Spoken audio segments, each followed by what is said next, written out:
नमो लोये सौहरिहन्ताणम् नमो लोये सौहृदानम् नमो लोये सौभागिर्यानम् नमो लोये सौज्यायानम् नमो लोये सौत्रिकालवती सावनम् ओंकारमिन्दु संयुक्त नित्यम् जायन्ति योगिनः कामदमोक्षदो चैव ओंकाराय नमो नमः मङ्गलम् भगवान् मङ्गलम् गौतमोऽग्नि मंगलम कुंकुंडारी उजेन्द्रमोसु मंगलम नमः समरिसाराय स्वानुभूत्या तथा स्थिति स्वभावाय भवाय सर्वाः विभाव नियुक्त निराकार।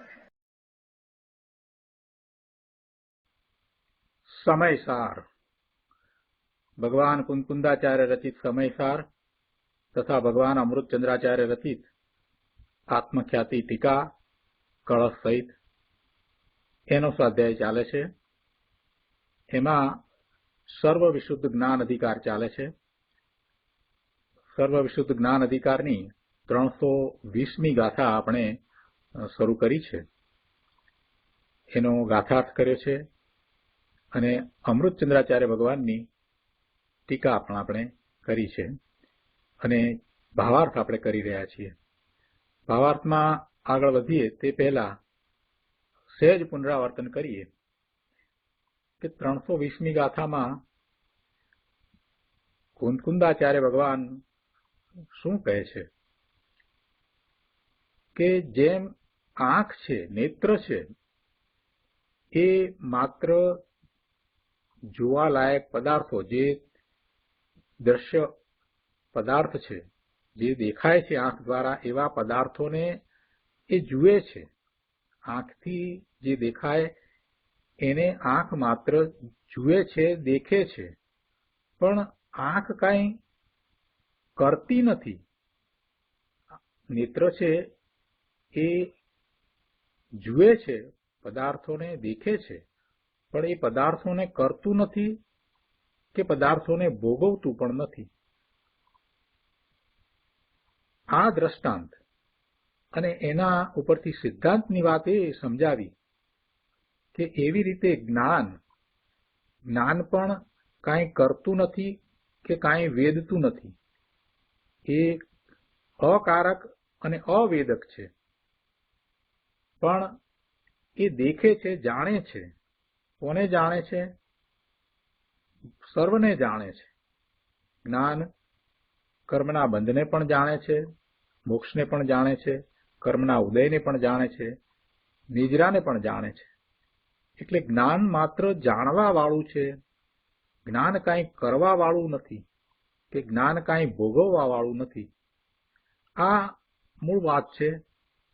આ વાતને બરાબર યાદ રાખવાની છે અને એને વારંવાર ચિંતન મનન દ્વારા એને આત્મસાત કરવાની છે કે હું જ્ઞાન સ્વભાવી ભગવાન આત્મા છું તો હું જ્ઞાન કરું પણ કાંઈ હું કોઈનું કાર્ય કરું अथवा तो कोईने हूँ वेदू ए तो शक्य ज नथी। आ कर्मना उदय आव्या होय एने हूँ भोगवू के जे कई कर्मना उदय ने कारणे संयोगो आव्या छे ए संयोगोमां हूँ काई कार्य करूं एम तो छे ज नहीं केम के परना काम ए करी शकतो ज नथी। जेम नेत्र कोईने करतुं नथी कोईने भोगवतुं नथी मात्र ए देखे ज छे एवी रीते आ ज्ञान पण कोईनुं कांई करतुं नथी के कोईने वेदतुं नथी पण मात्र ए जाणे ज छे। आ वातने बराबर पकड़वानी छे। आ गाथा उपर कुंकुंदाचार्य भगवाने अने अमृतचंद्राचार्य भगवाने बंने टीका लखी छे। तो बंनेनी टीका समयसार शास्त्र छे। ई समयसार शास्त्र उपर घणा महापुरुषोए टीका लखी छे। समयसार शास्त्र उपर घणा महापुरुषोए टीका लखी छे। एमांथी वर्तमानमां भरत क्षेत्रने विषे अमृतचंद्राचार्य भगवाननी जे टीका छे ए सर्वश्रेष्ठ छे अने जयसेन आचार्य भगवाननी टीका पण એટલી જ સુંદર છે। 320મી ગાથા ઉપર કુંકુંદાચાર્ય ભગવાન ને જે વાત લખી છે એ ગાથાનો ઘણો વિસ્તાર જયસેન આચાર્ય ભગવાને કર્યો છે એમની તાત્પર્યવૃત્તિ ટીકાની અંદર એમણે જે ટીકા 320ની લખી છે એ અદ્ભુત છે. બધી ગાથાઓની ટીકા એમણે લખી છે, પણ 320ની ગાથાની ટીકા અદ્ભુત છે અને એનો ઘણો વિસ્તાર ગુરુદેવે કર્યો છે. એ બધો વિસ્તાર આપણે પછીથી લઈશું. અત્યારે આપણે અમૃતચંદ્રાચાર્ય ભગવાનની ટીકા કરી રહ્યા છીએ અને એના ઉપરનું ગુરુદેવનું પ્રવચન એ બધું અત્યારે પહેલા કરીશું. તો ટીકા આપણે વાંચી છે અને એનો સામાન્ય અર્થ પણ કર્યો છે. ટીકામાં એમ કહેવામાં આવ્યું, અમૃતચંદ્રાચાર્ય ભગવાને ટીકામાં દ્રષ્ટાંત દ્વારા એ વાતને સમજાવી કે આ જગતમાં નેત્ર દ્રશ્ય પદાર્થથી અત્યંત જુદું છે, ભિન્ન છે. જે પદાર્થો છે એ જુદા છે અને આંખ છે તે જુદી છે, એ અત્યંત ભિન્ન છે. અને એમ એ અત્યંત ભિન્ન છે એટલે એને પદાર્થો સાથે, નેત્રોને એટલે આંખને કરવા કે વેદવાનો સંબંધ નથી. એ પદાર્થોને કરતું પણ નથી કે એ વેદતું પણ નથી. દ્રશ્ય પદાર્થને કરતું નથી કે દ્રશ્ય પદાર્થને વેદતું નથી.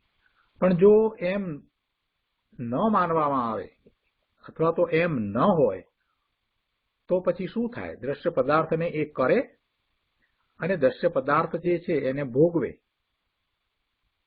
એટલે કે જેમ અગ્નિ છે એ અગ્નિને એ કરે, એટલે અગ્નિને નેત્ર કરે અને અગ્નિને નેત્ર ભોગવે. એટલે ઉદાહરણ પાછું આગળ વધારીને સમજાયું કે એવું જો ઊંધું માનવામાં આવે, એમ જો હોય તો સંદુક્ષણની માફક, એટલે કે જે અગ્નિ સળગાવનાર પદાર્થ છે એની માફક આ આંખ પણ એ અગ્નિ સળગાવનારી, અગ્નિને કરવાવાળી, અગ્નિને ચેતવનારી થઈ જાય. એટલે કે આંખ દ્વારા અગ્નિ પ્રગટાવી શકાય. અને એ જ રીતે જો એ ભોગવે, આંખ એ પર પદાર્થને ભોગવે, તો જેમ અગ્નિના સંયોગમાં લોખંડનો ગોળો છે એ ગરમ થઈ જાય છે, એ ઉષ્ણતાને પ્રાપ્ત કરે છે, એવી રીતે આ આંખ પણ લોખંડના ગોળાની માફક એ ઉષ્ણતાનો અનુભવ કરે. પણ આપણે જાણીએ છીએ કે એમ તો બનતું નથી. અગ્નિ તો ક્યાંય દૂર હોય છતાંય આંખ એને દેખે છે, કઈ અગ્નિને પ્રગટાવતી નથી કે અગ્નિનો એટલે કે ઉષ્ણતાનો અનુભવ પણ કરતી નથી. એટલે એમ તો નથી. આ દ્રષ્ટાંતને બહુ સ્પષ્ટ રીતે સમજાવી અને પછી સિદ્ધાંતની વાત અમૃતચંદ્રાચાર્ય ભગવાને સમજાવી કે એ જ રીતે આ જ્ઞાન છે તે પણ કેવું છે? એ દેખનાર છે. એ દર્શન માત્ર સ્વભાવવાળું છે. તે સર્વને માત્ર દેખે જ છે, સર્વને કેવળ દેખે જ છે. એ જ્ઞાન બધાને દેખે જ છે, દેખનાર જ છે. એ કાંઈ કરનાર નથી. જ્ઞાન નેત્રની માફક દેખનાર હોવાથી એ કર્મથી અત્યંત ભિન્નપણાને લીધે નિશ્ચયથી તે કર્મનું કાંઈ કરતું નથી કે કર્મને એ વેદતું નથી. કર્મને કરવા માટે પણ અસમર્થ છે અને કર્મના ઉદયોને વેદવા માટે પણ જ્ઞાન અસમર્થ છે. એટલે કર્મને કરતું નથી અને કર્મને વેદતું નથી. એટલે કે કર્મને ભોગવતું નથી. કોણ? જ્ઞાન. જ્ઞાન કહો કે આત્મા કહો, જ્ઞાન કહો કે આત્મા કહો, બંને એક જ વાત છે. એનો અર્થ એ થયો કે આત્મા ખરેખર નિશ્ચયથી તો કર્મને કરતો નથી કે કર્મને ભોગવતો નથી, પરંતુ માત્ર એના જ્ઞાન સ્વભાવને કારણે એ એને જાણે છે. કોને જાણે છે? એ સર્વ પદાર્થોને જે જ્ઞેય છે એને જાણે છે, એનું જ્ઞાન કરે છે. કેવળ જ્ઞાન માત્ર સ્વભાવવાળું, એટલે કે જાણવાના સ્વભાવવાળું હોવાથી એ કર્મને જાણે છે, કર્મના બંધને જાણે છે, કર્મરહિત દશા મોક્ષ એને પણ જાણે છે, કર્મના ઉદયને પણ જાણે છે, નિજરાને પણ જાણે છે. એ જાણે છે, જાણે છે, જાણે છે, પણ કાંઈ કરતું નથી. જ્ઞાન કાંઈ કરતું નથી, એટલે કે ભગવાન આત્મા કાંઈ કરતો નથી. એ બંધ પણ કરતો નથી અને મોક્ષને પણ કરતો નથી. અને પછી એ વાત ગુરુદેવ બહુ સારી રીતે સમજાવવાના છે કે ભગવાન આત્માને બંધ કેવો અને મોક્ષ કેવો. જે છે તે છે, પોતે પરિપૂર્ણ શુદ્ધ સ્વરૂપે છે એવા ભગવાન આત્માને બંધ નથી અને મોક્ષ પણ નથી. બંધ નથી તો પછી મોક્ષનો પ્રશ્ન જ ક્યાં ઉપસ્થિત થાય છે? એ તો માત્ર જ્ઞાન સ્વભાવી છે, જ્ઞાન કરે, બીજું કાંઈ કરે નહીં. ભગવાન આત્માને કાંઈ નથી, એને બંધ પણ નથી અને મોક્ષ પણ નથી. એ કર્મને કરતો પણ નથી, કર્મનો કરતા પણ નથી. કર્મના ઉદયને જાણે છે અને કર્મના ઉદયને એ જાણે છે તો ભોગવતો નથી, કેમ કે એ એનાથી જુદું છે, એ તદ્દન ભિન્ન છે. એટલે પરપદાર્થને એ ક્યાંથી ભોગવે? પોતે જ્ઞાન સ્વરૂપ છે. એટલે કર્મના ઉદયને એ કરતો નથી, ભોગવતો નથી. કર્મના ઉદયને પણ જાણે છે, નિર્જરાને પણ જાણે છે, બંધને જાણે છે, મોક્ષને જાણે છે, સર્વને કેવળ જાણે જ છે, પણ એ કરતો નથી કે ભોગવતો નથી. આવી પ્રયોજનભૂત વાત આ ગાથામાં કરવામાં આવી છે. એનો જેટલો વિસ્તાર થશે અને જેમ જેમ એમાં ઊંડા ઉતરતા જઈશું તેમ મોક્ષ માર્ગની ઘણી સ્પષ્ટતાઓ થશે. પંડિત જયચંદજી છાબડાએ ભાવાર્થમાં એ વાત કરી કે જ્ઞાનનો સ્વભાવ નેત્રની જેમ દૂરથી જાણવાનો છે, માટે કરવું ભોગવવું એ કંઈ જ્ઞાનને છે જ નહીં. કરવા ભોગવવા પણ માનવું એ અજ્ઞાન છે. કોઈ એમ માને કે જ્ઞાન કંઈક કરે, આત્મા કંઈક કરે, આત્મા કંઈક ભોગવે, તો એ અજ્ઞાન છે. આવી વાત થઈ એટલે એની સામે પોતે જ પ્રશ્ન મૂકી અને એક સ્પષ્ટતા આપી કે આવું તો કેવળ જ્ઞાન છે, બાકી જ્યાં સુધી મોહ કર્મનો ઉદય છે ત્યાં સુધી તો સુખ દુઃખ રાગ આદિ રૂપે પરિણમન થાય છે. એટલે કે એને એવું ભોગવાય પણ છે. તેમજ જ્યાં સુધી આ જ્ઞાનાવરણીય, દર્શનાવરણીય, અંતરાય આ કર્મો છે તો ત્યાં સુધી એ અદર્શન, અજ્ઞાન તથા અસમર્થપણું પણ હોય છે. તો પછી કેવળ જ્ઞાન થયા પહેલા આ જ્ઞાતા દ્રષ્ટાપણું કેવી રીતે કહેવાય? એમ કરી અને એમણે પ્રશ્ન કર્યો અને એનું સમાધાન પણ પોતે આપ્યું. અને એ સમાધાન આજે ફરીથી આપણે લઈએ છીએ કે પહેલેથી કહેતા જ આવીએ છીએ કે જે સ્વતંત્રપણે કરે, સ્વતંત્રપણે ભોગવે, તેને પરમાર્થે કરતા ભોગતા કહેવાય છે. આ મૂળ વાત છે. એ અગાઉની ગાથામાં એ વાત આવી ગઈ છે કે પોતે રુચિપૂર્વક રસપૂર્વક કરતા થઈ અને કરે તો એનો એ કરતા કહેવાય. એ જ રીતે એ રુચિપૂર્વક રસપૂર્વક ભોગવવાનો ભાવ કરે છે તો એ ભોગતા થાય છે. માટે જ્યાં મિથ્યા દ્રષ્ટિરૂપ અજ્ઞાનનો અભાવ થયો, મિથ્યાત્વ ગયું, તો પછી ત્યાં પરદ્રવ્યના સ્વામીપણાનો અભાવ થાય છે. પરદ્રવ્યનું સ્વામીપણું રહેતું નથી, કેમ કે સમ્યક દર્શન થયું છે, મિથ્યાત્વ ગયું છે, મિથ્યા દ્રષ્ટિરૂપ અજ્ઞાન ગયું છે, તો પછી પરદ્રવ્યનું સ્વામીપણું પણ રહેતું નથી. કેમ કે પછી શ્રદ્ધા સાચી થઈ છે, શ્રદ્ધા સમ્યક થઈ છે, પોતાનું સ્વરૂપ જણાયું છે, તો પોતે આ છે, તો પછી પોતાની સાથે બીજું કાંઈ નથી, એ વાત એને બરાબર સ્પષ્ટ થઈ ગઈ છે. આ શરીર પણ પોતાનું નથી કે પોતાની સાથે નથી. આ પરના લક્ષ્ય થતા શુભાશુભ ભાવ એ પણ પોતાની સાથે નથી કે પોતામાં નથી. એટલે એ બધું પોતાથી જુદું છે એમ જીવને બધું સ્પષ્ટ થઈ ગયું છે.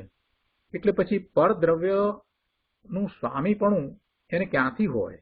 બીજાનો સ્વામી ક્યાંથી થાય, બીજાનો કર્તા ક્યાંથી થાય, બીજાનો ભોગતા પણ કેવી રીતે થાય? મિથ્યાત્વ ગયું, મિથ્યા દ્રષ્ટિરૂપ અજ્ઞાનનો અભાવ થયો, ત્યાં પરદ્રવ્યના સ્વામીપણાનો અભાવ થયો, અને ત્યારે જીવ જ્ઞાની થયો થકો સ્વતંત્રપણે તો કોઈનો કર્તા ભોગતા થતો નથી. પછી એને દ્રષ્ટિ બદલાઈ ગઈ છે, એની શ્રદ્ધા સમ્યક થઈ છે, એટલે એ પરના કાર્યો હું કરી શકું છું એવી માન્યતાથી એ વિરક્ત થાય છે, એવી માન્યતા એને છૂટી જાય છે, એવું હવે રહેતું નથી. અને એ જ રીતે પરને હું ભોગવું એ માન્યતાનું પણ પૂર્ણપણે ખંડન થઈ જાય છે, એ માન્યતા પણ ચાલી જાય છે. જીવ જ્યારે જ્ઞાની થયો છે, મિથ્યાત્વ ગયું છે, તો પછી સ્વતંત્રપણે પોતે એમ વિચારીને ક્યારેય કરતા થતો નથી કે હું આના કામ કરું, પરના કામ કરું, કેમ કે પરનું કરતાપણું છે નહીં એ વાત તો એને સ્પષ્ટ થઈ ગઈ છે, અને એ જ રીતે પરનું ભોગતાપણું પણ પોતે કરી શકતો નથી એ વાત પણ એને સ્પષ્ટ છે. તો જ્ઞાની થયો તે પછી એ સ્વતંત્ર રીતે પોતે રુચિથી, રાગથી કોઈનો કરતા કે ભોગતા થતો નથી, તથા પોતાની નબળાઈથી, કર્મના ઉદયની બળજોરીથી, પોતાને હજી પુરુષાર્થમાં નબળાઈ છે અને કર્મનો એવો બળવાન ઉદય છે, તો એ કર્મના બળવાન ઉદય વખતે બહારથી કોઈને એમ લાગે કે આ જીવ એ કાંઈક કરી રહ્યો છે અથવા તો કાંઈક ભોગવી રહ્યો છે, પણ વાસ્તવમાં તો એટલે કે પરમાર્થ દ્રષ્ટિએ જોઈએ તો એને એ જીવને કાંઈ કરવા કે ભોગવવાના રાગના એવા ભાવ નથી, એના પ્રત્યે એને રુચિ નથી. એ તો પરવશપણે એ કરતા ભોગતા થાય છે, સ્વતંત્રપણે કરતા ભોગતા થતો નથી, રુચિપૂર્વક કરતા ભોગતા થતો નથી, પણ પરવશપણું એવું છે કે જ્યારે કર્મના ઉદય બળવાન છે અને પોતાનો પુરુષાર્થ નબળો છે, ત્યારે એ કાંઈક કરતો લાગે અથવા તો કાંઈક ભોગવતો લાગે, પણ એને તો પરમાર્થ દ્રષ્ટિએ કરતા ભોગતાપણું કહેવાતું નથી. એટલે પછી પંડિતજી આગળ એ વાત બરાબર સિદ્ધ કરે છે કે એ રીતે એને એ કરતા ભોગતાપણું તો છે નહીં, તો પછી એ જ્ઞાતા દ્રષ્ટાપણું થયું, બીજું શું થયું? બીજી પણ એક વાત સાથે સમજાવી છે કે હજી પૂર્ણ દશા નથી, કેવળ જ્ઞાન નથી થયું, છતાં પણ દ્રષ્ટિની મુખ્યતાથી જો વિચાર કરવામાં આવે તો એને નાના પ્રકારે કર્મનો બંધ થતો હોય કે નાના પ્રકારે એને ભોગતાપણું હોય, જે અનંતાનુબંધીનું કારણ નથી, તો એને તો અહીંયા ગણતરીમાં લેવામાં આવ્યું જ નથી, કેમ કે એ બધું તો ધીરે ધીરે ક્ષય થવાનું જ છે. સમ્યક તો થયું છે, અનંતાનુબંધી કસાયની ચોકડી ગઈ છે, સાચી સમ્યક શ્રદ્ધા થઈ છે, જ્ઞાની થયો છે, પોતાના સ્વરૂપને અનુભવ્યું છે, એટલે પોતાના સ્વરૂપથી બીજું બધું જુદું છે, પોતે પોતાના સ્વરૂપને વિશે રહી શકે છે, ત્યાંથી આવતા આનંદને ભોગવી શકે છે, એ સિવાય પરનું કાંઈ કરી શકતો નથી, પરને ભોગવી શકતો નથી. આ બધું જ્યારે સ્પષ્ટ છે, છતાં પણ ક્યારેક પોતાના પુરુષાર્થની નબળાઈ છે અને કર્મના ઉદયો બળવાન છે, તો તે વખતે ક્યારેક એ કર્મરજ એને લાગે, એટલે કે એને એવું રાગનું એવો રાગ થાય, એને એવું કંઈક કાર્ય થાય, એમાં સહેજ કરતાપણું કે ભોગતાપણું થાય, તો એ અતિ અલ્પ છે, એટલે એનાથી જે બંધ પડે છે એ પણ અલ્પ બંધ છે. એટલે કહે છે કે તે કાર્યના નિમિત્તે કાંઈક નવીન કર્મરજ લાગે પણ છે, તો પણ તેને અહીં બંધમાં ગણવામાં આવતી નથી, કેમ કે એને ગૌણ કરીને વાત કરી છે, દ્રષ્ટિની પ્રધાનતાથી વાત કરી છે, એટલે એવા નાના પ્રકારના બંધને અહીંયા ગણવામાં આવ્યા નથી. મિથ્યાત્વ ગયું છે એટલે સંસાર ગયો છે, મિથ્યાત્વ છે તે જ સંસાર છે, અને આ જીવને તો જે જ્ઞાની થયો છે, સમ્યક દ્રષ્ટિ થયો છે, એને તો હવે મિથ્યાત્વ છે જ નહીં, એટલે મિથ્યાત્વ ગયા પછી સંસારનો અભાવ જ થાય છે.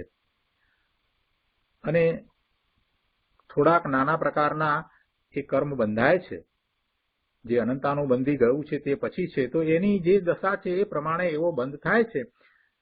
પાંચમા ગુણસ્થાનની દશા છે તો 2 કસાઈની ચોકડીનો ભાવ છે, છઠ્ઠે સાતમે છે તો 3 કસાઈની ચોકડીનો ભાવ છે, ચોથે છે તો મિથ્યાત્વ 1 ચોકડીનો અભાવ છે. એટલે એવા કસાય તો એને ગયા છે, એટલે એ પ્રમાણે એને એવા નાના પ્રકારના બંધ પડે છે. પણ એથી શું? એથી કંઈ એને અનંત ભવ કરવાનો હવે પ્રશ્ન ઉપસ્થિત થતો જ નથી. અનંતાનુબંધી કસાય તો ગયો છે, એટલે અનંત અનુબંધ થાય એમ તો હવે છે જ નહીં.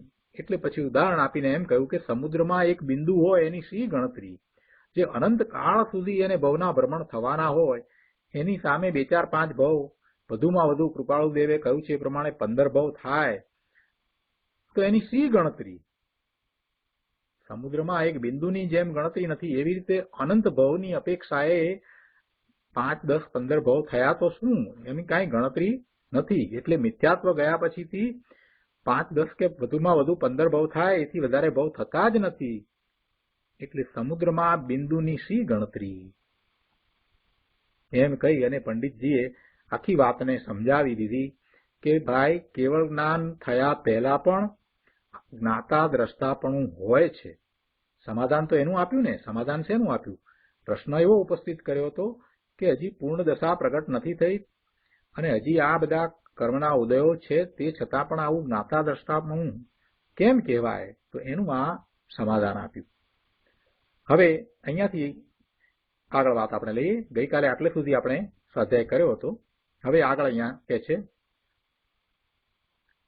વળી એટલું વિશેષ જાણવું કે કેવળ જ્ઞાની તો સાક્ષાત શુદ્ધ આત્મ સ્વરૂપ જ છે અને શ્રુત જ્ઞાની પણ શુદ્ધ નયના અવલંબનથી આત્માને એવો જ અનુભવે છે.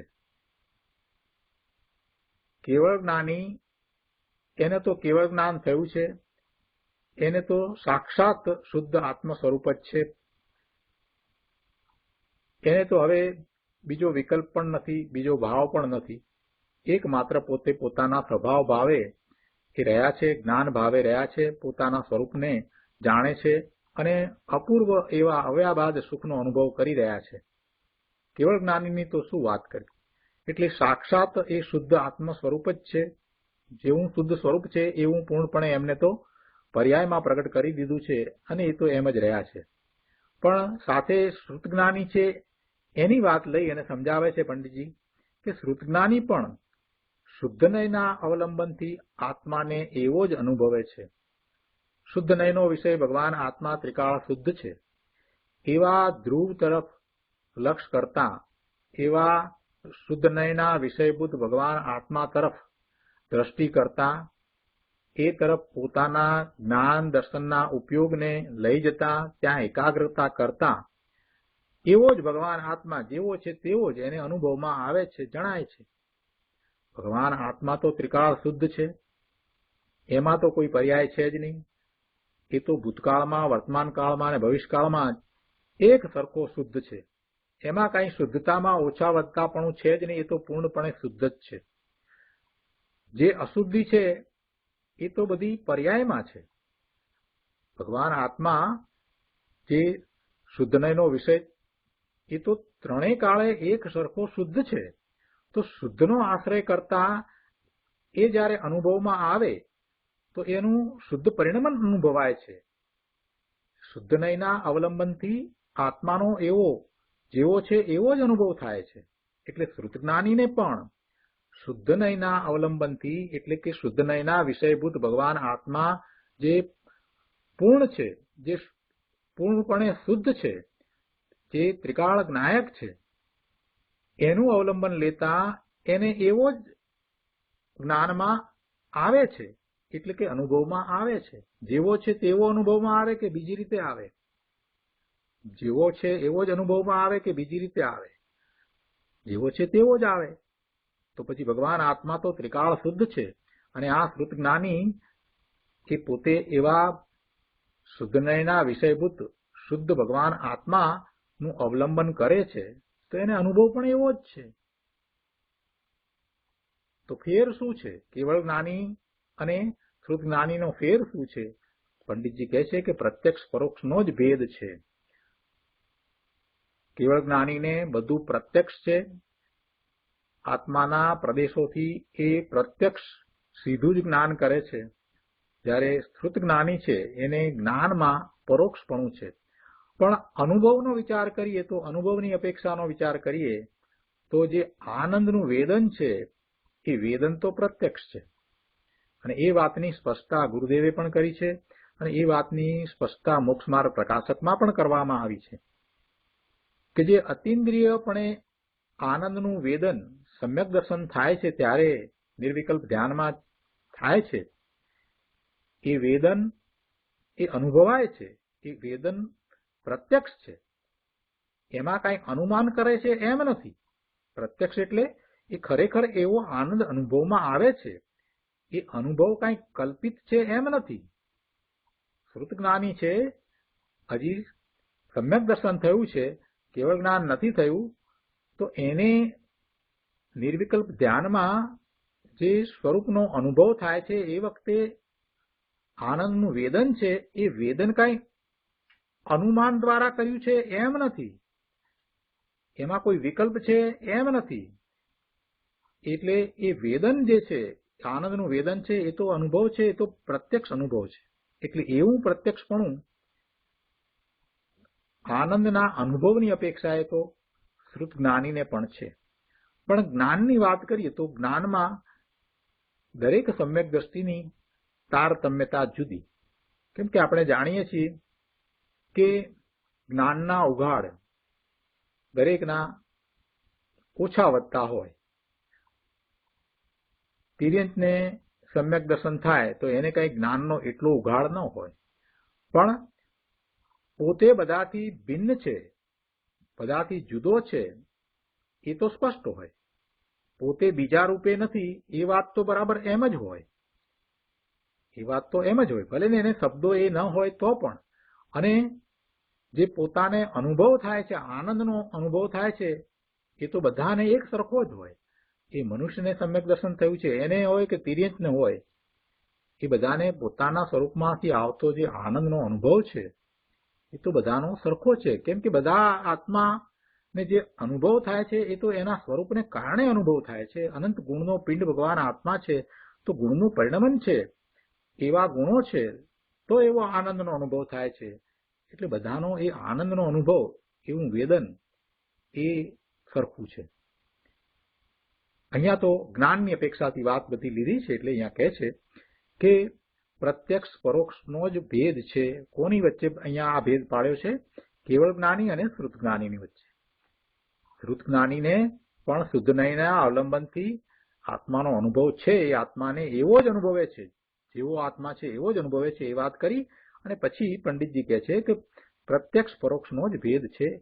માટે શ્રુત જ્ઞાનીને જ્ઞાન શ્રદ્ધાની અપેક્ષાએ તો જ્ઞાતા દ્રષ્ટાપણું જ છે. એમને તો આ વાત આપણને સમજાવવી છે કે શ્રુત જ્ઞાનીને પણ કેવળ જ્ઞાન નથી થયું છતાં પણ એને જ્ઞાન અને શ્રદ્ધાની અપેક્ષાએ તો જ્ઞાતા દ્રષ્ટાપણું જ છે. કેમ કે જ્ઞાન એવું જ થયું છે, પોતાનું જેવું સ્વરૂપ છે એવું જ સ્વરૂપ એને જણાયું છે, એને જ આપણે જ્ઞાન કહીએ છીએ. આ કઈ દ્રવ્યશ્રુત વાંચી અને જે માહિતી મેળવીએ છીએ એ જ્ઞાન નથી. જ્ઞાન તો પોતાના સ્વરૂપનું જે જ્ઞાન થયું છે તે જ્ઞાન છે. એ વખતે જે અનુભવ થયો છે બધાથી પોતે ભિન્ન છે, જુદો છે, એવું ભેદ જ્ઞાન થયું છે, એ જ્ઞાન છે. બધાથી પોતે જુદો પડી ગયો છે, પોતાનું કેવું સ્વરૂપ છે એ એને જણાઈ ગયું છે, એ જ્ઞાન છે. અને એ જ્ઞાન થયા પછીથી એ પોતાને બીજી રીતે કલ્પી શકે જ નહીં. સમજવા જેવું છે પ્રભુ, આ વાતને બહુ શાંતિથી સમજવા જેવી છે કે એ અનુભવ થયા પછીથી એ પછી પોતાની જાતને દેવપણે કે મનુષ્યપણે કે તિર્યંતપણે એ કલ્પી પણ શકે નહીં. એવો વિકલ્પ પણ એને આવે નહીં. એક વખત પોતાનું સ્વરૂપ સ્પષ્ટ થયા પછીથી એ બીજી રીતે કલ્પી પણ શકે નહીં. જો આ વાતને સમજાવવા માટે એક ઉદાહરણ આપું છું કે આપણે વર્તમાનમાં મનુષ્ય છીએ અને ધારો કે કોઈક નાટકમાં આપણે એવો વેશ ભજવતા હોઈએ અને એમાં તો પ્રાણીનો વેશ લીધો હોય, છતાંય એ પ્રાણીનો વેશ ભજવતી વખતે પણ આપણે એમ કલ્પી શકીએ કે હું આ પ્રાણી છું. ના, એવું આપણે કલ્પનામાં પણ કરી નથી શકતા. એ વેશ ભજવતા હોઈએ, દાખલા તરીકે સિંહનું મોરું પહેર્યું હોય ને બધા કપડા દાંતના પહેરીને સિંહ તરીકે કરતા હોઈએ, તે છતાંય અંદરમાં એવી શ્રદ્ધા થાય છે કે હું સિંહ છું, એવું તો થતું નથી. એવી કલ્પના થાય છે કે હું સિંહ, ના, એવું કલ્પનામાં આવતું નથી. એ વખતે પણ આપણે જે છીએ તે જ છીએ. માત્ર અત્યારે આટલું વર્તમાન જીવન, એમાં 5-25 વર્ષની અંદર આપણને આ મનુષ્યપણું કેટલું બધું ઘૂંટાઈ ગયું છે કે આપણે પોતાની જાતને મનુષ્ય સિવાય બીજું કલ્પી પણ શકતા નથી. માત્ર આ 5-25 વર્ષની અંદર. તો પછી વિચાર કરો કે જે શાશ્વત પોતાનું સ્વરૂપ છે, કાયમ માટે હંમેશા જે રહ્યું છે એવું શાશ્વત સ્વરૂપ, જે ક્યારેય બદલાતું નથી, નાશ પામતું નથી, જેમાં કોઈ ફેરફાર થતો નથી, એવું પોતાનું જ્ઞાન સ્વરૂપ છે. એનું જેને દર્શન થયું, એનું જેને ભાન થયું, પોતાને એ અનુભવમાં આવ્યું, એવા સમ્યક દ્રષ્ટિને એ અનુભવમાં આવ્યા પછીથી કેવી રીતે લાગે કે પોતે મનુષ્ય છે ને પોતે દેવ છે કે પોતે તિર્યન છે? એવું ક્યાંથી લાગે? એટલે એને એવો વિકલ્પ પણ ના આવે, એને એવી કલ્પના પણ ના આવે. સમ્યક દ્રષ્ટિની વાત આખી જુદી છે પ્રભુ. એક વખત સ્વરૂપનો અનુભવ થાય પછી બધું જતું રહે છે. પછી આ મનુષ્યપણું ને આ રમેશપણું બધું ક્યાં ભાગી જાય છે ખબર નથી પડતી. એને કાંઈ યાદ કરીને જુદું કરવું પડતું નથી. આ સગા સંબંધી સ્નેહીઓ બધામાં ભગવાન આત્મા દેખાય છે, બીજું કાંઈ દેખાતું નથી. આખી દ્રષ્ટિ બદલાઈ જાય છે પ્રભુ. પણ આપણને આ બધું સમજાવવું છે એટલે આ આચાર્ય ભગવાન આપણને આ દલીલ દ્વારા સમજાવે છે. દલીલ કરીને તર્ક દ્વારા આપણને સમજાવે છે, કેમ કે એમણે તો એ અનુભવી લીધું છે. જયસેન આચાર્ય ભગવાને તો એ વાતને અનુભવી લીધી છે. ગુરુદેવે તો એનો અનુભવ કર્યો છે. પણ હવે આપણને કેવી રીતે સમજાવે? એટલે આ બધી વાત શાસ્ત્ર દ્વારા આપણને સમજાવી છે, શબ્દો દ્વારા સમજાવવાનો પ્રયત્ન છે. આપણે એ મૂળ વાતને પકડવાનો પ્રયત્ન કરવો જોઈએ કે શ્રુત જ્ઞાની છે તો શું છે? સમ્યક દ્રષ્ટિ છે, આત્માનો અનુભવ છે. મુખ્યતા તો એની છે. આત્માનો અનુભવ છે એ મુખ્યતા છે. અને આત્માનો અનુભવ થયા પછીથી જ્યારે એ પોતે પોતાને ભગવાન આત્મા તરીકે જે જુએ છે, જાણે છે, અનુભવે છે, તો પછી બીજા પદાર્થ સાથે એને શું સંબંધ હોય? કાંઈ હોય નહીં. બધાનો એ જ્ઞાતા દ્રષ્ટા જ થઈ જાય, બધાનો એ જાણવા વાળો જ થઈ જાય. કોઈનો એ ભોગવવા વાળો કે કરવા વાળો થાય નહીં. બહુ સહેલું છે પ્રભુ, આ તો બહુ સ્પષ્ટ છે.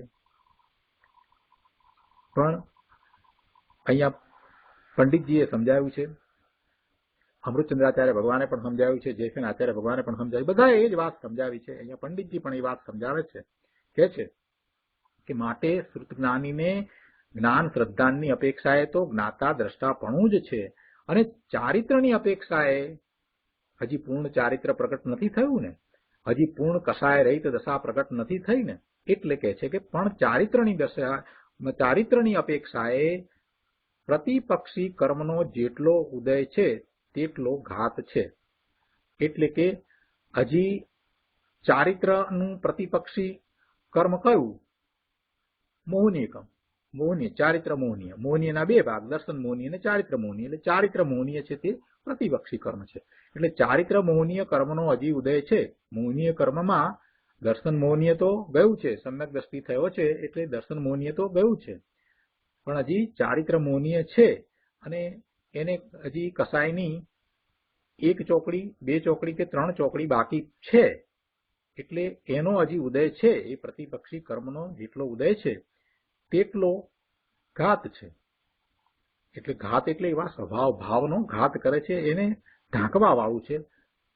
ખરેખર તો સ્વભાવ ભાવનો ઘાત એને એના પુરુષાર્થની નબળાઈથી થાય છે. એ વખતે આ કર્મનો ઉદય છે એ એમાં નિમિત્ત છે. પણ અહીંયા વ્યવહારથી એમ કહેવાય કે ચારિત્રની અપેક્ષાએ પ્રતિપક્ષી કર્મનો જેટલો ઉદય છે તેટલો ઘાત છે.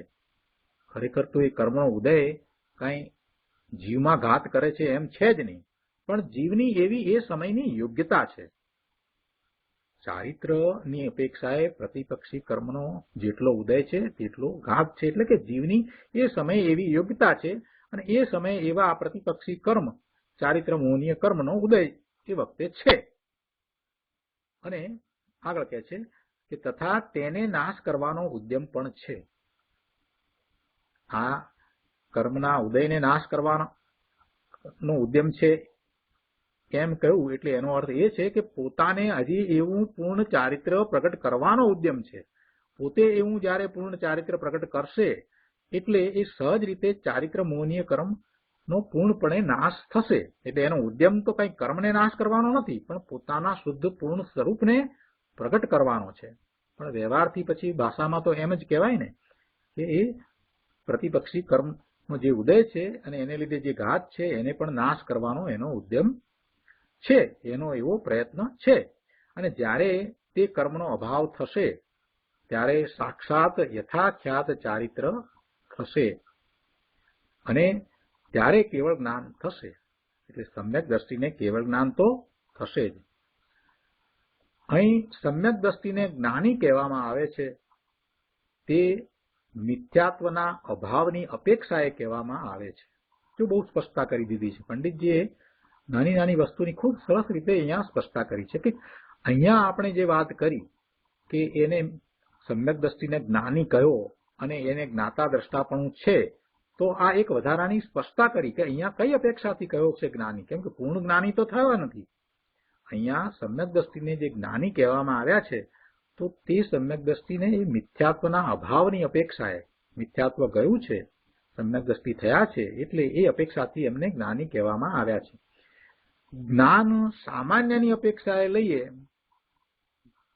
જ્ઞાન સામાન્યની અપેક્ષાએ લઈએ તો સર્વ જીવ જ્ઞાની છે, બધા જ્ઞાની છે. જ્ઞાન સામાન્યની અપેક્ષા એટલે ભગવાન આત્મા એ જ્ઞાન સ્વરૂપ જ છે, તો બધા જીવને માટે છે. બધા જ આત્મા એમ જ છે, બધા જ જ્ઞાન સહિત છે, બધાને પૂર્ણ જ્ઞાન છે. વ્યક્તતા નથી, પણ શક્તિ અપેક્ષાએ તો બધા જ પૂર્ણ જ્ઞાની છે. એવું પોતાનું પૂર્ણ જ્ઞાન સ્વરૂપ પ્રગટ કરી શકે એવા જ છે. એટલે જ્ઞાન સામાન્યની અપેક્ષાએ લઈએ તો સર્વ જીવ જ્ઞાની છે.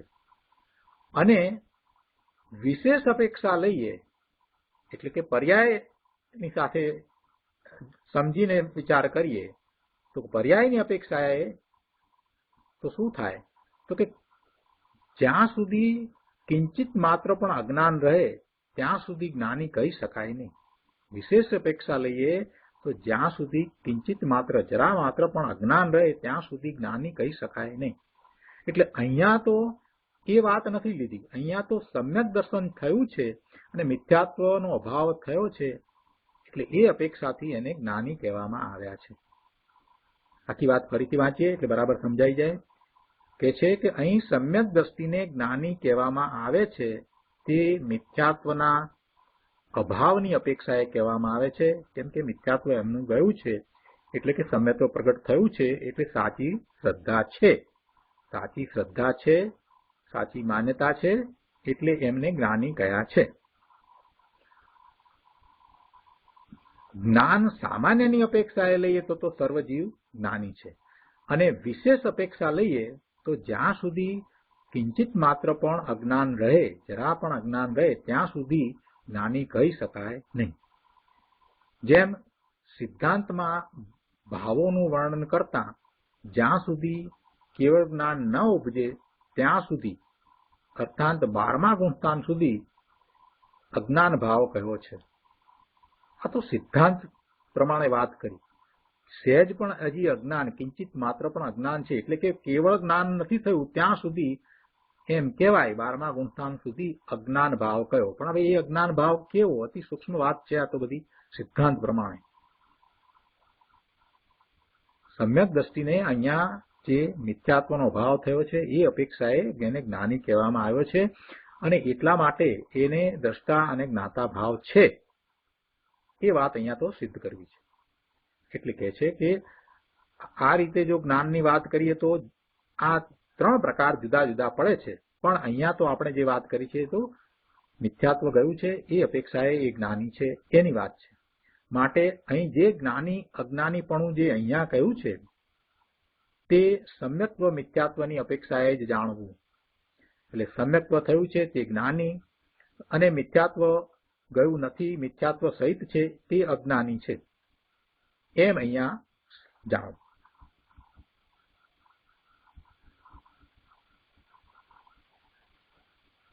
તો આ રીતે આપણે અહીંયા ભાવાર્થ પૂરો કરીએ છીએ. હવે આ ગાથા ઉપર પૂજ્ય ગુરુદેવ કાંજી સ્વામીનું પ્રવચન એટલે કે જે અમૃતચંદ્રાચાર્ય ભગવાનની ટીકા છે એની ઉપરનું પ્રવચન આપણે પહેલા લઈશું અને એના અંશો આપણે મોટાભાગના અંશો આપણે કરીશું. તો પ્રવચન રત્નાકર ભાગ 9મો એના પાના નંબર 178. પ્રવચન રત્નાકર ભાગ 9મો પાના નંબર 178, સમયસાર ગાથા 320, શ્રીમદ અમૃતચંદ્રાચાર્ય કૃત ટીકા ઉપર પૂજ્ય ગુરુદેવ શ્રી કાંજી સ્વામીનું પ્રવચન. અહીંયા શરૂઆતમાં જ કહે છે, મથાળું એની અંદર કહે છે કે હવે પૂછે છે કે એ કઈ રીતે, એટલે શું કે જ્ઞાની કરતા ભોગતા નથી એ કઈ રીતે છે એવો પ્રશ્ન હતો. એના ઉત્તર રૂપે આ ગાથા કહેવામાં આવી. એટલે કહે છે કે હવે પૂછે છે કે જ્ઞાની કરતો ભોગવતો નથી, એ કરતા નથી ભોગતા નથી એ કઈ રીતે છે, અને એના ઉત્તર રૂપે આ ગાથા કઈ છે. તો એની વાત કરતા ગુરુદેવ કહે છે કે લ્યો, શિષ્ય પૂછે છે એનો અર્થ એ કે તે ખૂબ જિજ્ઞાસાથી વાત સાંભળે છે. ભાઈ, સાંભળવા ખાતર સાંભળવું એ જુદી ચીજ છે અને આત્માર્થી થઈ જિજ્ઞાસાથી સાંભળવું એ જુદી ચીજ છે. જો સ્વાધ્યાય કરીએ છીએ ને તો સ્વાધ્યાય કરવા ખાતર સ્વાધ્યાય કરવો કે આત્માને અર્થે સ્વાધ્યાય કરવો એ વાત અહીંયા ગુરુદેવે સમજાવી દીધી. પ્રવચન સાંભળીએ તો ગુરુદેવનું પ્રવચન સાંભળવા ખાતર સાંભળવાનું છે કે આત્માને અર્થે સાંભળવાનું છે. સમયસારનો સ્વાધ્યાય કરીએ છીએ, સમયસાર વાંચીએ છીએ, બીજા શાસ્ત્રો પણ વાંચીએ છીએ, એનું અધ્યયન કરીએ છીએ તો આપણે જૈન થયા છીએ માટે કરવાનું છે કે આપણા આત્માને અર્થે કરવાનું છે? ગુરુદેવ એ વાત આપણને કહે છે કે જો આત્માર્થી થઈ અને જિજ્ઞાસાથી સાંભળવું એ વાત આખી જુદી છે.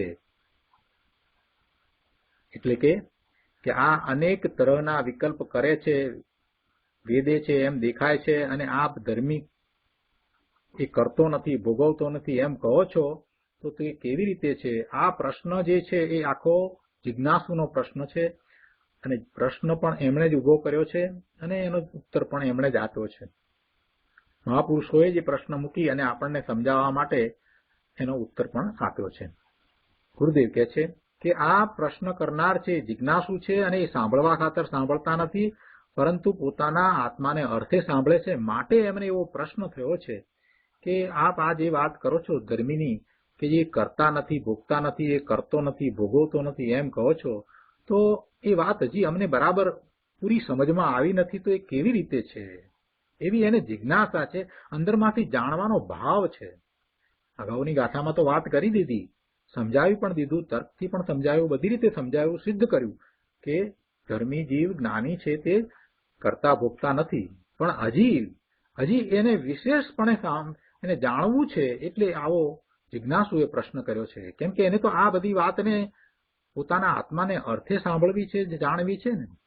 વસ્તુને આત્મસાત કરવી હોય ત્યારે અંદર ઊંડા ઉતરવાનું મન થાય, પણ માત્ર માહિતી રૂપે ભેગી કરવી હોય તો શું થાય? 1 2 3 4 5 એની સમરી કરવાનું મન થાય કે આપણને આવડી ગયું, આટલી 5 વસ્તુ આમાં કઈ, ચાલો હવે આગળ વધો, આમાં આ 2 વસ્તુ કઈ, હવે આગળ વધો. આ જે સમરી કરે છે ને, સમરી કરે છે એ ઊંડો ઉતરતો નથી. સમરી કરે છે એ ઊંડો ઉતરતો નથી. એ ગોખણિયું જ્ઞાન કહેવાય, એ પંડિતાઈ કહેવાય, બીજાને ઇમ્પ્રેસ કરી દે પણ એથી એને કઈ લાભ થાય નહીં, એનો કાંઈ દાડો વળે નહીં. અહીંયા તો જિજ્ઞાસુ છે, એને તો ઊંડા ઉતરવું છે. એટલે એને વિચાર કરવો છે કે આ બધું કેવી રીતે છે? આ આત્મા, આ જ્ઞાની છે એ કઈ કરતો નથી ભોગવતો નથી, આ બધું કેવી રીતે છે? ગુરુદેવે એ વાતને અહીંયા પકડી અને આપણને સમજાવ્યું છે કે આત્મા પરને રાગને કરે નહીં ને વેદે નહીં. આત્મા પરને રાગને કરે નહીં અને વેદે નહીં. આ શું ચીજ છે? આવા વિસ્મયકારી સ્વભાવને જાણવાની જેને અંતરમાં જિજ્ઞાસા જાગી છે એવા આ શિષ્યએ પ્રશ્ન કર્યો છે. અને એને શિષ્યને દ્રષ્ટાંત દ્વારા આ ગાથામાં ઉત્તર આપવામાં આવ્યો છે. કેટલી સરસ વાત છે ગુરુદેવ, કેટલી સરસ વાત આપણને કરી દીધી, આપણું ક્યાં ધ્યાન દોર્યું છે કે ભાઈ તમે સ્વાધ્યાય કરો છો પણ તમને આવી જિજ્ઞાસા થાય છે, સ્વરૂપને જાણવા વિશે આવી જિજ્ઞાસા થાય છે કે આ બધું કેવી રીતે છે, આ મારી વાત ચાલે છે, આત્માની વાત એટલે મારી વાત, તો એમાં એવું થાય છે કે આ પરને પણ હું ન કરું અને આ બધું હું કામ ધંધા નોકરી આ બધું હું કરું છું તો આ વાત કેવી રીતે હશે એમ કરીને જિજ્ઞાસા થાય છે. ક્યારેય એમાં અંદર ઊંડા ઉતરવાનું મન થાય છે, એને માટે થઈ અને એવો પ્રયત્ન થાય છે કે લાવો કોઈ જ્ઞાની પાસે જઈને આ વાત સમજવું. અહીંયા તો શિષ્યને એવી જિજ્ઞાસા જાગી છે, એને તો મૂળ વાતને સમજવી છે કે આ હું ભગવાન આત્મા પરને કરતો નથી અને એને વેદતોય નથી, એ રાગ પણ ન કરે, એને એ ભોગતા પણ ન થાય, આ બધું કેવી રીતે છે, એવી જિજ્ઞાસા છે. અને એવી જિજ્ઞાસા જેને જાગી છે અંતરમાં એ એનો ઉત્તર મેળવીને જ રહે છે. શાસ્ત્રો આટલા છે, જ્ઞાની પુરુષો પણ એવા નિમિત્તે મળી રહે છે. જેને એવી જિજ્ઞાસા ઉઠી છે એને એનો ઉત્તર આપનારા એવા જ્ઞાની પણ મળી જાય છે. જો ઉપાદાન જાગૃત થયું હોય અને નિમિત્ત ન મળે એવું બનતું જ નથી. ઉપાદાન તૈયાર હોય તો નિમિત્ત તો હોય જ છે. જગતમાં ક્યારેય નિમિત્તનો ટોટો પડ્યો જ નથી. તો આપણે મૂળ વાત ઉપર આવીએ, ટીકાની વાત ઉપર આવીએ છીએ. અહીંયા ટીકા ઉપરનું પ્રવચન, એમાં ગુરુદેવ સમજાવે છે, પહેલી જ લીટી લીધી છે કે જેવી રીતે આ જગતમાં, આટલી વાતમાં જ હવે ગુરુદેવ તો આગળ વધી ગયા. ઉભા રહો એક મિનિટ, આ જગત કયું? જગત એટલે શું? જગત છે, જગતનું અસ્તિત્વ છે, એટલે પહેલા તો આ જગતને સિદ્ધ કરી દીધું. જગતમાં કહેતા જ ગુરુદેવ કહે છે કે પહેલા જગત સિદ્ધ કર્યું. જોયું? 6 દ્રવ્યમય જગતની અસ્થિ છે, એની હયાતી છે, જગત છે એમ એની અસ્થિ સિદ્ધ કરીને વાત કરે છે કે આ જગતમાં એવું કહેવામાં આવ્યું ને, જેવી રીતે આ જગતમાં, ગાથામાં એમ કહ્યું એટલે એનો અર્થ કે જગત છે, જગતનું અસ્તિત્વ છે, જગતની અસ્થિને સિદ્ધ કરી દીધી. જેવી રીતે આ જગતમાં એની અસ્થિ સિદ્ધ કરીને વાત કરે છે. શું વાત કરે છે? કે જેવી રીતે આ જગતમાં નેત્ર દ્રશ્ય પદાર્થથી અત્યંત ભિન્નપણાને લીધે તેને કરવા વેદવાને અસમર્થ હોવાથી દ્રશ્ય પદાર્થને કરતું નથી, વેદતું નથી. ગાથાની આ વાત, ટીકાની આ વાતને ગુરુદેવ સમજાવે છે કે જુઓ શું કહે છે કે આ નેત્ર, આંખ, તે દ્રશ્ય નામ દેખવા યોગ્ય પદાર્થથી અત્યંત ભિન્ન છે, અત્યંત જુદા છે. આંખને અને આંખ જેને જુએ છે એને બંનેને અત્યંત ભિન્નતા છે, બંને જુદા છે. ભાઈ આ આંખ જેને દેખે છે તે દેખવા યોગ્ય પદાર્થથી તે અત્યંત ભિન્ન છે અને તેથી તે આંખ તેને કરવા અને વેદવા અસમર્થ છે. તેને એટલે જે પદાર્થને જુએ છે એ પદાર્થને કરવા અને વેદવા માટે એ આંખ અસમર્થ છે. જુઓ આ સિદ્ધાંત કયો કે દ્રશ્ય પદાર્થથી આંખ ભિન્ન ને આંખથી દ્રશ્ય પદાર્થ ભિન્ન, એમ પરસ્પર ભિન્નતા છે.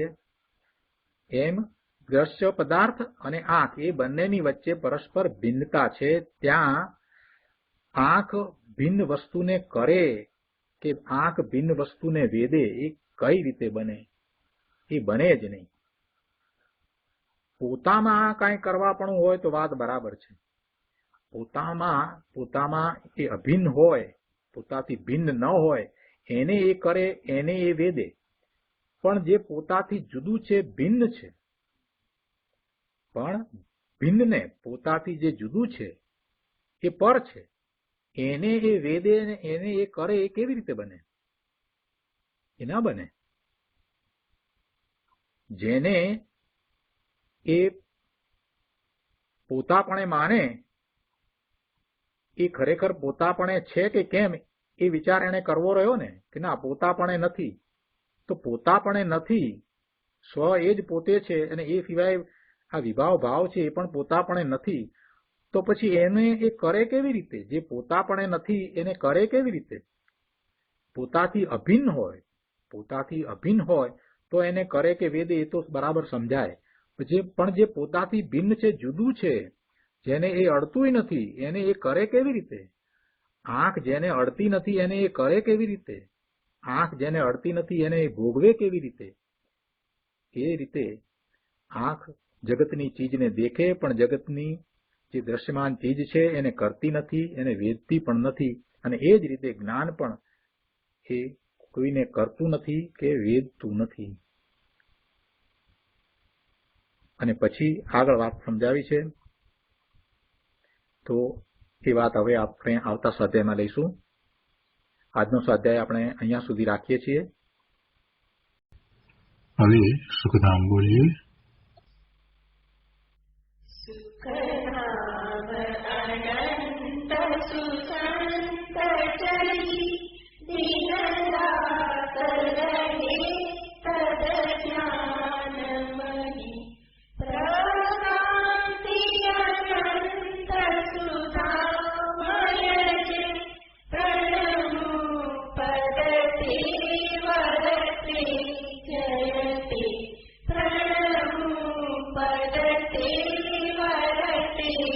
जयते